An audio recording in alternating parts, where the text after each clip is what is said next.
Let's go! Bienvenue dans ce nouvel épisode du podcast de Tierfess. Et cette semaine, on va parler d'un sujet qui fait couler beaucoup d'encre, fil rouge versus activation ponctuelle. Est-ce que les deux peuvent coexister? Est-ce qu'on doit choisir l'un ou l'autre? T'es dans quel camp? Pour ça, Je t'ai perdu. ouais, je me suis perdu. J'ai bugué. J'ai voulu faire une Nico Saliagas en mode je regarde la caméra et genre je dévie pas du script. Mais comme il n'y a pas de script, je me suis perdu. Benjamin, Glenn, quel est votre avis sur le sujet? Parce que c'est quelque chose sur lequel on est régulièrement interrogé par nos clients. Est-ce que le fil rouge a encore sa place? Est-ce que c'est encore pertinent en 2025? Si on fait des activations ponctuelles, comment on les fait? Dans quel contexte? Pourquoi? Allons-y, c'est parti. Je pense pour donner un petit peu de contexte, moi j'aime toujours un peu cette réaction quand on pitch des nouvelles recos. Savoir que nous on est on est partisans du fil rouge, hein, on est clairement, c'est notre marque de fabrique, c'est là-dessus qu'on y va et Glenn expliquera vraiment comment on fait les choses. Mais moi ce qui me fait toujours marrer c'est la réaction des clients, des futurs clients, des prospects, quand en fait on leur pitch notre vision des choses, où ils nous regardent avec des grands yeux, ils font « Vous faites ça? Ok. » Ils sont un peu perturbés parce qu'ils ont toujours été, ils ont été biberonnés avec des activations. Donc, les agences de publicité, de manière traditionnelle, quand ils faisaient du social media, en fait, ils prenaient, on va dire, 4 ou 5 ou 6 activations à l'année sur un budget. Donc, ils divisaient le budget par activation. Et en fait, leur idée, c'était pas de créer du contenu tous les jours, mais plutôt d'être sur des temps forts. Et il y a beaucoup de marques qui ont continué à le faire, etc. Et ils ont commencé progressivement à tester d'autres choses, notamment avec l'influence. Et en fait, on se retrouve, nous, maintenant, de plus en plus en compétition face à des agences qui font de la full activation. Et d'un autre côté, on a des agences qui font un truc un peu un mix des deux. Et nous, Beaucoup sur l'UGC. Ouais, Ceux qui font du fil rouge, pour la plupart, s'appuient aussi beaucoup sur des créateurs de contenu, l'UGC ou de la nano-influence pour alimenter leur prise de parole en continu, quoi. Parce que le fil rouge est chiant à mettre en place pour les agences, pour les marques. Il faut des bons process, une bonne organisation. Et quand on parle de process organisation, bien sûr, je donne la parole à Glenn directement. Je ne parlerai ni de process ni d'organisation. Non, en fait, cette philosophie-là elle démarre de notre philosophie autour des réseaux sociaux qui est de reproduire ce qu'un créateur de contenu fait. Et donc, l'objectif, c'est que la marque devienne son propre influenceur et ne soit plus tributaire d'autres influenceurs. Et pour ce faire, un créateur de contenu, assez rarement, surtout dans des plateformes type Instagram, TikTok, tu peux en retrouver des fois sur du YouTube où ils ont une récurrence mensuelle ou autre, ça peut arriver. Avec des formats très produits, exactement, très travaillés. mais sinon, sur tous les autres réseaux sociaux, l'objectif, c'est de poster quasiment quotidiennement et de réussir à créer ces formats signatures et de les répéter, quoi.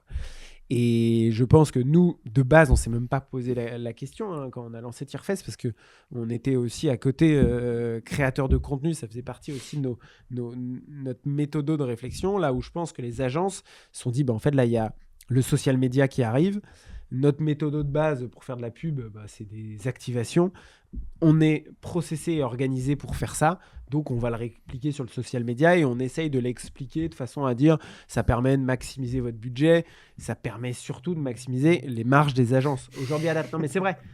Les tirs à balles réelles. 3 minutes que l'épisode a commencé. C'est vrai parce qu'on le voit nous aussi, oui, c'est-à-dire qu'on est plus rentable sur des activations ponctuelles que sur du fil rouge où on met beaucoup d'énergie là-dessus et donc...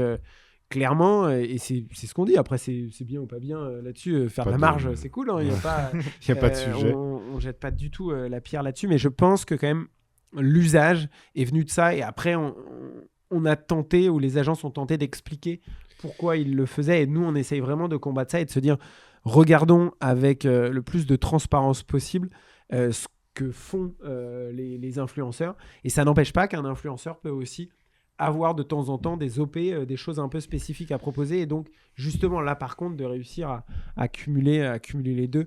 Mais pour moi, la base, c'est le fil rouge. Au fond, l'enjeu, c'est pas tellement de savoir si les deux ont du sens, puisque c'est le cas. La réponse, c'est oui. C'est plus qu'est-ce qui est susceptible entre ces deux modalités, pas d'activation, mais en tout cas d'animation de la communauté sur les réseaux. Qu'est-ce qui est le plus susceptible de générer des résultats.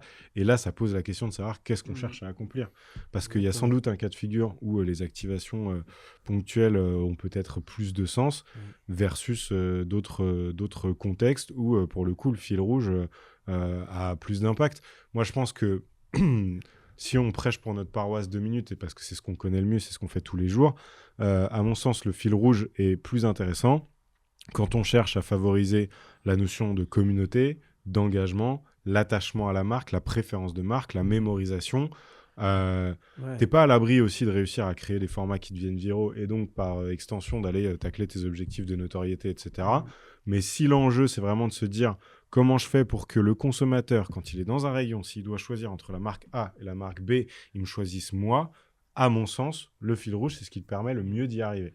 Tu crées de l'affect et en plus, si tu as le budget d'achat média qui va avec, tu peux vraiment avoir de la force. Quoi. Ouais, et bien sûr. c'est souvent ça, hein, la problématique de ne pas non plus diluer cette notion d'achat média. Et c'est vrai que des fois, quand on est une marque, si on a peu d'achat média, de se dire, bon, en fait, je focalise tout à un endroit, après, je fais, c'est en même temps que la TV, et après, je vais venir faire mes sondages pour voir est-ce que ma marque a gagné ou pas en auto.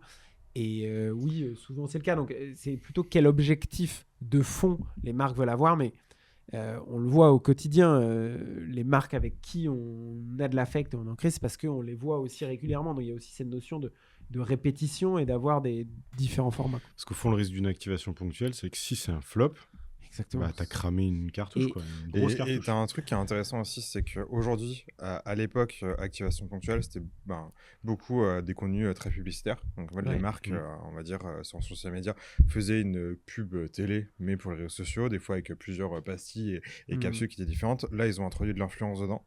On se rend compte en parallèle de ça que c'est pas la meilleure façon de mettre en avant les influenceurs parce que ça fait un peu faux, etc. pour le coup. Donc en fait, on se rend compte que je pense qu'on est entre les deux.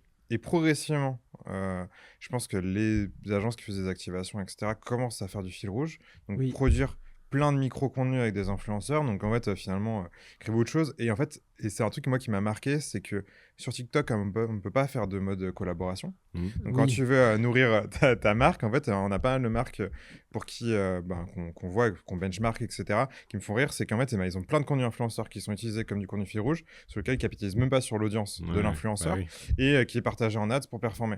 Donc en fait, on arrive presque dans un truc de... Qui performe peu, hein. Tu passes à côté de l'intérêt premier de l'influence qui est de se dire je bénéficie de la communauté. Et on regardait hier une marque intéressante qui fait des bagels et plein d'autres choses. Ce qui était marrant, c'était que les formats qui ont le plus performé sur TikTok ne sont pas des formats de créateurs de contenu très connus. C'était vraiment des formats marque blanche, très craft, comme ils auraient pu créer avec leur propre identité, quoi.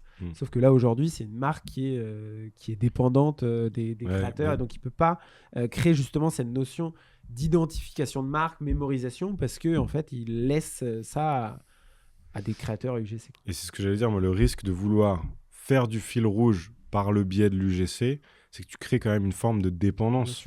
C'est-à-dire que t'as pas forcément, ça veut pas dire que t'as pas fait le travail sur plateforme de marque, qu'est-ce que ça veut dire sur les réseaux, qu'est-ce qu'on raconte, pour qui, comment, etc.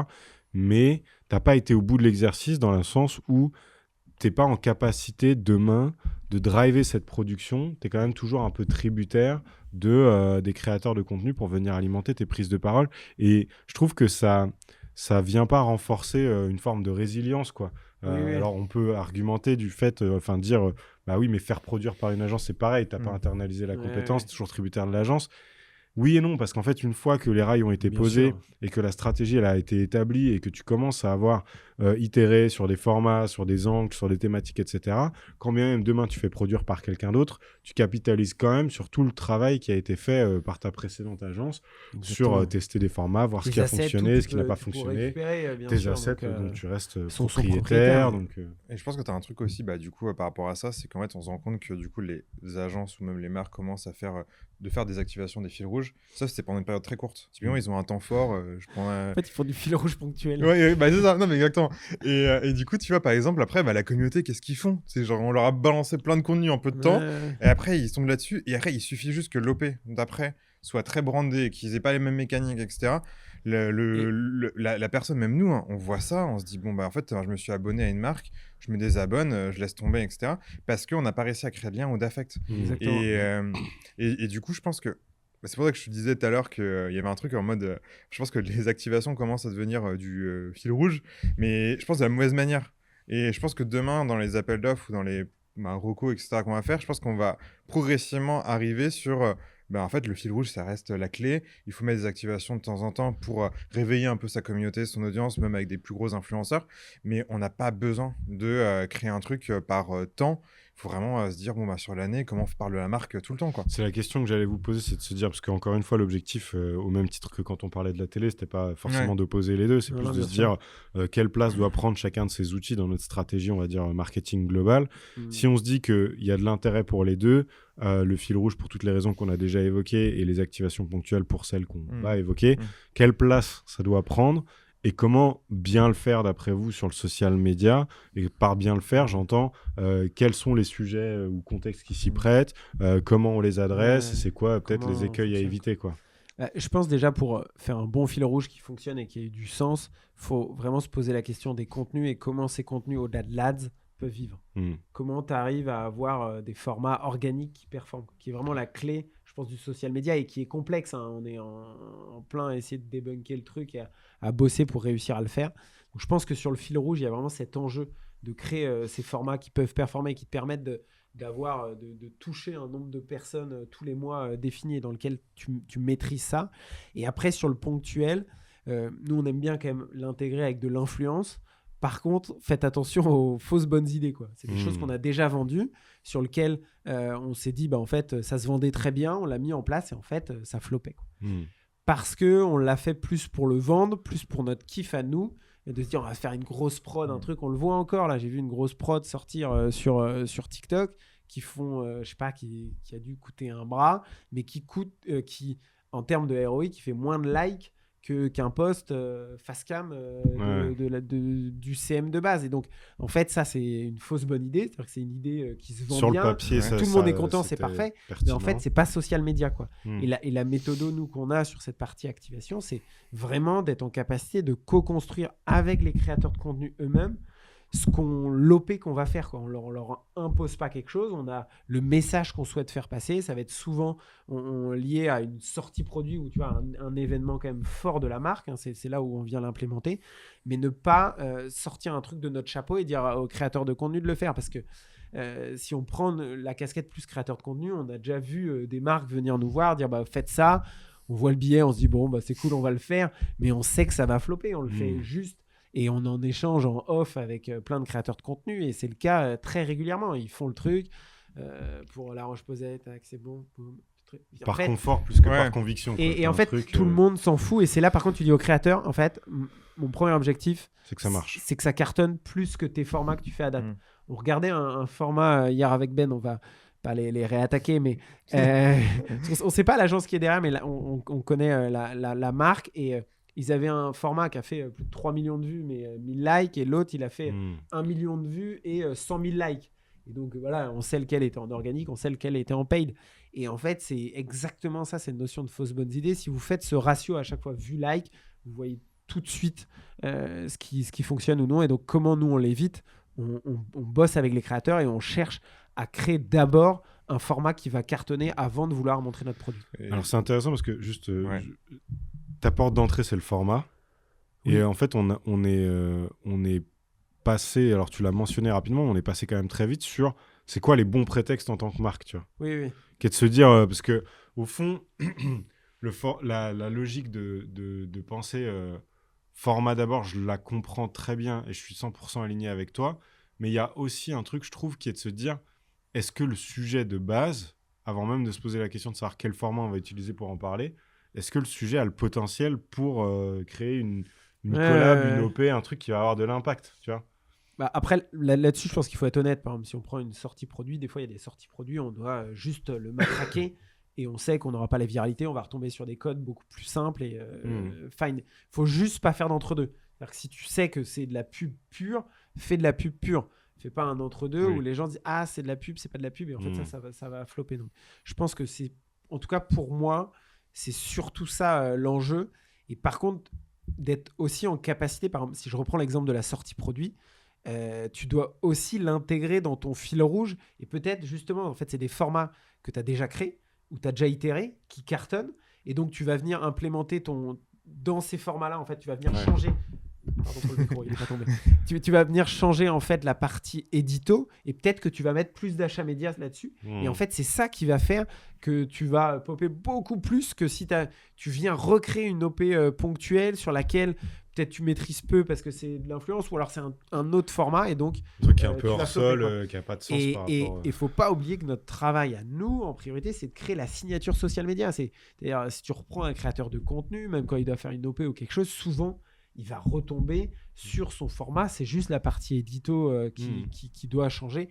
Et c'est sûr que des fois, il y a de l'édito qui est plus simple à intégrer que d'autres, quoi. Et je pense qu'il y a un truc aussi où je pense que les marques, elles oublient, même les agences, c'est un truc des fois aussi où on tombe dans le travers, c'est qu'il faut toujours penser à savoir qu'est-ce que va tirer la personne de cette contenu publicitaire. Est-ce que c'est du divertissement? Est-ce que c'est juste une promotion, etc. Et qu'est-ce qui va l'inciter à du coup créer du contenu conversationnel? Moi, je prends toujours cet exemple, on est sur les réseaux sociaux, c'est pour créer de la communauté. Si on est là juste pour créer un contenu qui va derrière mettre en avant quelque chose, etc., mais que tu n'as pas envie de commenter, tu n'as pas envie de partager, etc., c'est là qu'en fait, on perd un peu tout intérêt. Et je prenais l'exemple, j'aime beaucoup les pubs, notamment de la marque Andros, quand ils avaient sorti leur pâte à tartiner, Peanuts, avec, ils avaient le crémeux, ils avaient des morceaux dedans. Ils ont bossé avec des créateurs qui ont découvert ce produit-là. C'était une innovation, c'était une nouveauté qui était intéressante parce que ça changeait. C'était quelque chose de cacahuète qu'on n'avait pas forcément découvert. Même Andros, c'était bizarre de les voir sur du beurre de cacahuète, etc. Ouais. Et en fait, ils ont réussi à créer une campagne UGC avec des créateurs sur lesquels ils ont fait que des crash tests. Et je trouvais le truc hyper pertinent, tu vois, parce que en fait, il fallait que les gens dégustent les choses. Mais ils n'ont pas cherché à créer une campagne publicitaire avec des influenceurs, etc. Et tu vois, c'est pour ça tout à l'heure que je posais la question du bon prétexte. C'est-à-dire que, si je reprends ton exemple, Andros va sur un truc sur lequel on ne les attend pas, donc le beurre de cacahuète, là où on ne les connaît pas pour ça. Deuxièmement, au sein de cette catégorie, ils arrivent avec une proposition qui est différente de tout ce qui se fait. Donc en fait, avant même d'avoir commencé à produire le format, avant même de savoir quel format on va utiliser pour en parler, on a déjà un point de départ qui est, on crée de l'intrigue. Et je pense que c'est là où je voulais un peu nous emmener aussi, c'était de se dire, tous les prétextes ne sont pas bons à faire des activations ponctuelles. C'est-à-dire qu'à un moment, s'il n'y a pas de fond dans ce que tu vas chercher à raconter, si l'histoire que tu as envie de construire autour de ce temps fort pour ta marque tient pas la route et tu le fais juste, entre guillemets, parce que ça fait sens dans le cadre de ton plan marketing ou pour faire plaisir à une direction ou pour justifier des investissements qui ont été faits sur un développement produit, tu vas peut-être avoir un problème, quoi. Ne le fais pas de façon fake, quoi. Et je crois que j'en avais déjà parlé, mais toujours un peu cette équation de se dire trouver une idée peu commune et l'aborder avec un angle assez commun. Donc tu vois ce que tu évoques là, pour moi c'est ça, c'est Andros va là où on les attend pas et en plus sur cette catégorie de produits, ils amènent quelque chose de différent. Donc il y a une idée peu commune, ils ont utilisé un format très commun pour en parler, crash test. Ou alors, soit tu trouves une idée assez commune mais un angle pas commun, et c'est là où un énième lancement de produit, mais comment est-ce qu'on peut scénariser ce lancement de produit de façon à ce que la manière dont on va en parler génère du buzz ou en tout cas de l'engagement, de la viralité, de la visibilité, que les gens en parlent, quoi. Et si on est sur le côté lancement de produits, etc., c'est quelque chose qu'on parle beaucoup avec les marques. On propose, je pense, à chaque fois, c'est le côté coulisses, création, etc.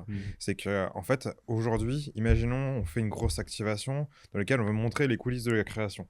Ce qui est chiant, c'est qu'en fait, on va faire une capsule, ou même peut-être les marques iront directement dans un truc lunaire qui va être une série de vidéos sur YouTube en plusieurs épisodes, un truc assez aseptisé, etc., pas intéressant. Alors qu'en fait, si on était sur du fil rouge, en fait, on pourrait remplacer du coup tous les marrons, tous les contenus et tous les formats qu'on puisse faire. Le crash test, c'est l'équipe R&D qui crash test, etc. Et en fait, on peut réussir en fait à créer intégrer assez facilement du coup cette innovation dans le quotidien. On pourrait avoir un vlog coulisses de création une journée chez Andros, etc.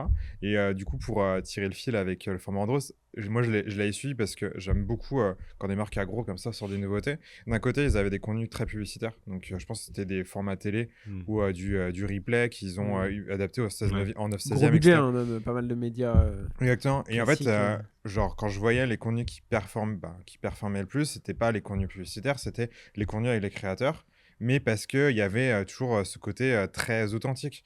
Aujourd'hui, en fait, on voulait avoir des gens qui testent le produit.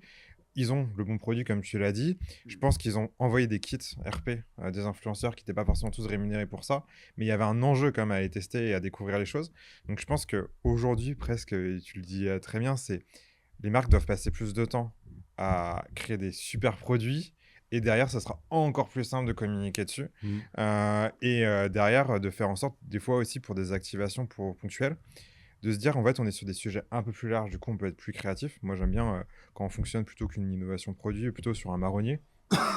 Pour la Saint-Valentin, pour, je sais pas, une compétition sportive, etc. Parce que le public, l'audience potentielle est tout de suite beaucoup plus large, quoi. Et je pense que c'est un bon prétexte. Ouais, et tu on peut sors s'amuser. juste de l'audience de la marque, quoi. C'est-à-dire que la marque s'invite dans un truc qui parle potentiellement à plus de monde. Donc c'est là que je pense que pour une marque, moi, si je donnais un peu le playbook à faire, c'est que tous les sujets qui sont commerciaux, market, etc., faites-en des sujets fil rouge, de manière naturelle, intégrez-les du coup à des formats qui fonctionnent en organique, etc. On mettra de l'ADS dessus et dans tous les cas, ils seront visibles. Ça sera vu, ouais. Comme ça. Par contre, si vous voulez faire de l'activation ponctuelle, profitez-en pour vous démarquer. Faites des choses qui servent l'image de la marque, la notoriété, son émergence, et là, amusez-vous. Et si on commence à jouer là-dessus, en fait, on peut réussir à créer des campagnes qui... On parlait la dernière fois des années folles de la télévision. Où, en fait, on va réussir à retrouver ça. Où en fait, on va se dire, ah tiens, c'est une marque qui sont allées là-dedans. Ah cool. Je prends l'exemple récemment là, de Boursorama avec les frères Lebrun. Où en fait, on sent... Ils sont partout, les frères, les frangins là. Mais on sent qu'ils se sont amusés, au fond. Comme la caillasse là où elle est, le temps que mais ils s'en amusent. Et en fait, sur les réseaux sociaux, la campagne, c'est une campagne télé. Elle a fait réagir sur X. Les gens ont fait des retours positifs. Même eux, ils en ont parlé en story sur les réseaux sociaux. Je trouve que ça marche. Parce que je pense, au fond, il y avait ce truc de on a besoin des égéries. Donc, on veut parler de la marque. Les égéries qu'on choisit, du coup, faites notre proposition comme ça. Et par contre, on a bien envie d'aller dans le milieu sportif. Et derrière, il y a une campagne qui est juste très drôle. Hein. Je pense que c'est Buzzman qui l'a faite. Mais en gros, c'est sur une série, un temps donné de pub télé, tu as plein de fois la pub où ils se rendent juste de s'échanger du coup à des balles en disant c'est moi qui ai la meilleure banque, c'est toi qui as la meilleure banque, etc. Et à la fin, au bout de 4-5 pubs où ils font que ça, t'as le claim, du coup, on réussit à mettre d'accord les deux frères, du coup, avec Boursorama. Et je trouve que l'idée va au-delà de la promotion et de la mise en avant. Et je pense que pour toutes les marques qui, du coup, veulent faire du social media, je pense qu'il faut arriver un peu sur l'activation là-dessus. Ne pas arriver en disant, bon, bah tiens, je veux promouvoir juste ce produit-là. Je veux réussir à créer une expérience. Ouais, après, encore une fois, pour l'exemple que tu prenais là, toujours cette notion de contextualisation. Ouais, exactement. Moi, il y a deux trucs qui me viennent quand je t'entends parler là. C'est aussi par rapport à ce que je disais tout à l'heure sur prendre une idée commune mais la traiter de façon peu commune.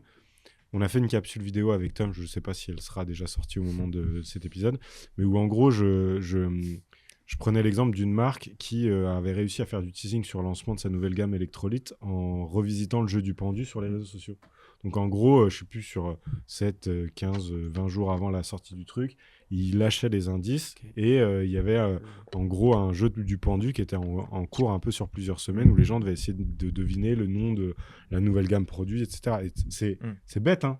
C'est pas un truc hyper fancy, mais ça fait référence à un truc que tout le monde connaît. Et mine de rien, en commentaire, les gens, ils y vont, tu vois, ils testent, ça crée vachement d'engagement et tout. Donc il y a aussi moyen de créer, alors je sais pas si on peut parler de viralité, mais à minima activer sa communauté autour d'un temps fort avec des mécaniques assez simples, mais qui sont par définition communautaires, quoi. Il y a un truc qui a été pensé pour la communauté. Le deuxième truc qui me venait quand on parlait... À ça, tu vois, il y a un truc de... En fait, du coup, on est tellement dépendant du fil rouge. Si tu veux que ta communauté joue le jeu, il faut que tu aies créé une communauté. Ouais, bien sûr. Et derrière, je pense que le jeu du pendu, une marque qui n'a pas déjà activé sa communauté. C'est clair. Et du coup, c'est ça que je trouve intéressant dans ce que tu dis, c'est de...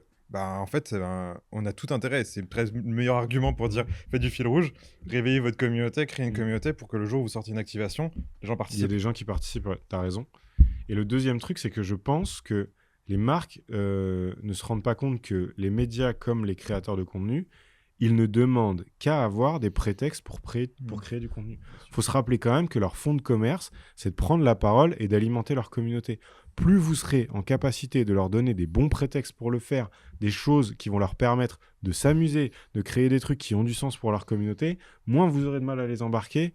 Des fois même, je pense qu'il y a des influenceurs qui seront prêts à transiger sur certaines de leurs conditions de collaboration. Tu peux réduire si tu leur donnes l'opportunité de vivre une expérience intéressante et de créer un contenu qui va leur permettre potentiellement de faire plaisir à leur commu, voire un truc qui a le potentiel pour devenir viral et donc les aider eux aussi à grandir sur les réseaux. Vraiment cette réflexion de se dire comment je fais pour imaginer une expérience qui est gagnante pour tout le monde, pour la marque, pour le créateur de contenu ou le média, avec ce prisme de ils ne demandent qu'à avoir des opportunités de créer du contenu. Et surtout, ça permet, parce que souvent, ces OP ponctuels aujourd'hui sont liés à des influenceurs.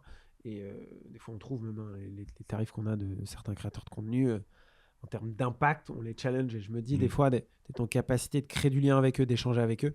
Ça nous permet souvent aussi de réduire les coûts. Et eux s'y retrouvent quand même parce qu'ils ont un format viral qui fait vivre aussi leur commu et qui est intéressant pour eux à vendre, parce que la plupart des marques, ce qu'elles ont peur, c'est de dire je mets 10, 15 000 Et dans j'aurais un quoi derrière, quoi. et en fait ça a floppé 10 fois plus que ces autres vidéos, donc ce que j'ai acheté n'a pas de sens. Et donc c'est là où il y a beaucoup de choses sur ces OP ponctuels social media qui fonctionnent pas ou peu, parce que les marques ou agences ne réfléchissent pas vraiment au code des réseaux sociaux. Tu parlais d'Andros ou même du pub de Buzzman qui fonctionne en TV. Ça fonctionne en TV parce qu'ils ont repris les codes et ils en ont joué. C'est-à-dire sur cette notion où tu penses que ça va enchaîner sur d'autres typologies de pubs et non.